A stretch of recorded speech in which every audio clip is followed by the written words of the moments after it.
Oi, gente.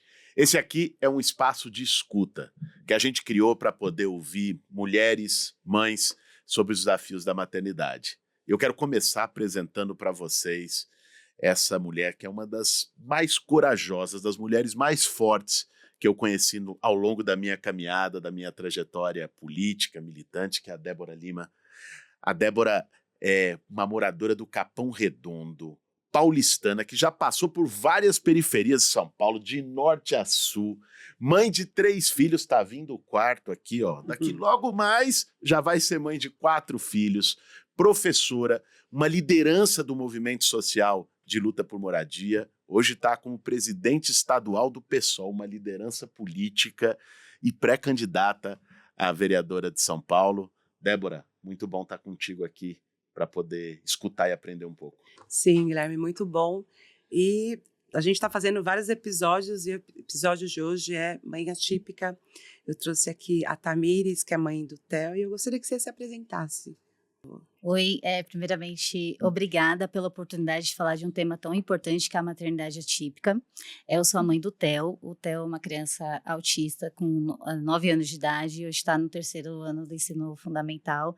E é um prazer muito grande poder estar abordando esse tema nesse momento hoje com vocês. Uma coisa que eu queria falar com vocês é... Eu sou mãe atípica, assim como a Tamires, mas eu vim descobrir esse nome, foi dentro do movimento, porque eu nem sabia, né? Eu queria até dialogar com quem está assistindo esse podcast, porque de repente, no final, você vai se identificar também como uma mãe atípica. E por que eu sou uma mãe atípica? A minha terceira filha, a Grace Kelly, ela nasceu com o pé torto congênito, foi diagnosticado quando estava na barriga, e ela nasceu com essa deficiência, que são aquelas criancinhas, aquelas pessoas que têm o pezinho todo virado para trás. Eu acho que uma coisa de quem é mãe atípica, vem toda uma preocupação, às vezes se descobre na gestação e depois pode também se descobrir depois. A gente tem toda uma preocupação assim como que será o futuro dos nossos filhos, como que a sociedade vai receber, como que eles vão se adaptar. E isso traz para a gente desafios. Eu, no meu caso, por exemplo,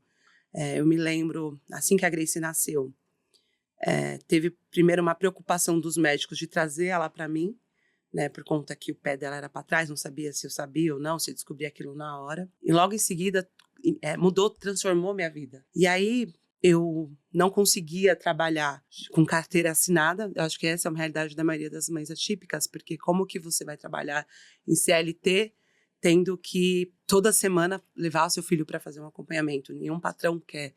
Eu acho que esse é um dos desafios, assim. E o quanto isso acaba afetando a nossa vida do cotidiano, de preocupações também que a gente tem na escola. Então, assim, minha filha, ela não pôde ir para a creche, porque a escola não está preparada para receber uma criança PCD. Ouvindo você falar, eu me identifiquei muito, porque o que você passou e passa é o que toda mãe passa, né? Independente da situação, da dificuldade do seu filho, né? Da diversidade que ele está passando nesse momento.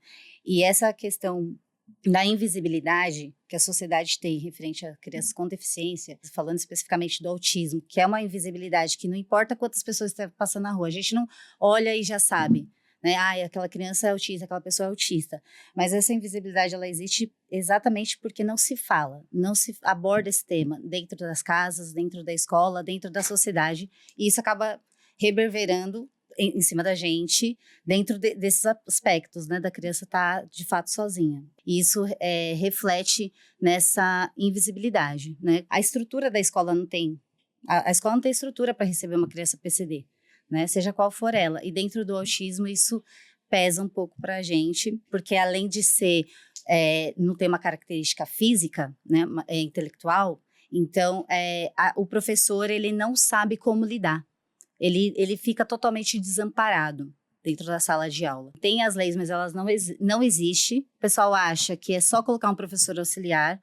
Não é só colocar um professor auxiliar. Esse professor ele não tem instrução.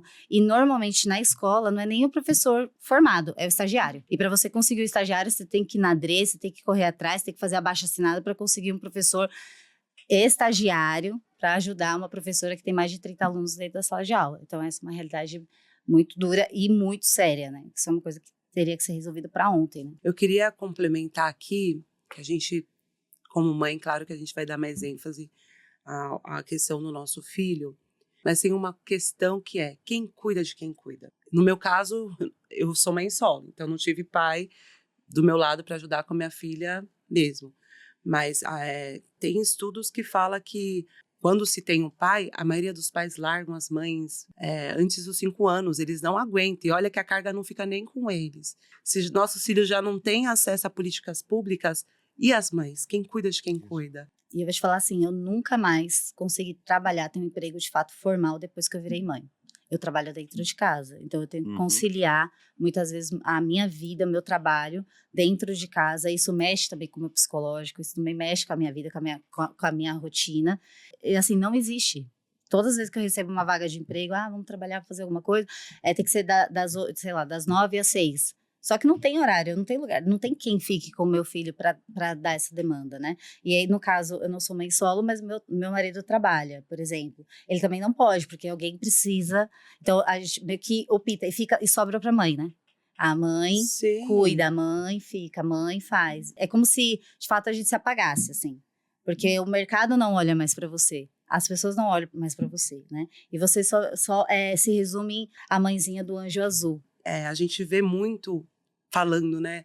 Não, a mãe de quem é PCD é a mãe barraqueira, que vai lá na escola brigar porque não deu acesso. A gente leva o rótulo de mãe barraqueira, a gente leva o rótulo também de guerreira, que é um rótulo que a maioria das mães atípicas não gostam muito de receber. E, na realidade, não é isso que a gente quer, né? A gente quer políticas públicas que enfrentem realmente os desafios desse problema, que enxerguem os nossos filhos e que enxerga as nossas mães. Sim, sim. E realmente a gente fica mesmo desamparada. Quando eu descobri que o Theo era autista, ele tinha 2 anos. A gente levou ele no CAPS, né? O CAPS Portas Abertas. Toda a demanda normalmente vai para o CAPS. E as mães ficavam ali. Era para ter uma pessoa para auxiliar essas mães, para cuidar dessas mães. Quando eu cheguei no CAPS, eu não sabia o que era autismo, não sabia nem o que eu estava fazendo ali, o que eu ia fazer na minha vida. Quando eu cheguei naquele grupo de mães, eu percebi que estava todo mundo do mesmo jeito. Estava todo mundo, mas faz o quê? O que eu faço?